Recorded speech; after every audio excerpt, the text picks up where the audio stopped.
اشتركوا في القناة وفعلوا زر الجرس ليصلكم كل جديد. أعوذ بالله من الشيطان الرجيم. بسم الله الرحمن الرحيم.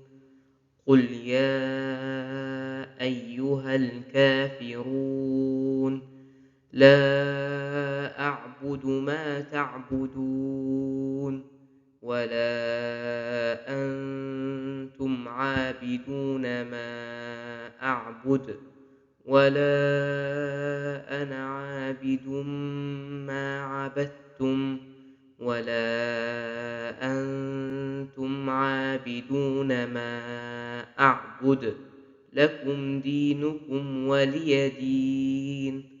صدق الله العظيم. تابعونا على جميع وسائل التواصل الخاصة بنا.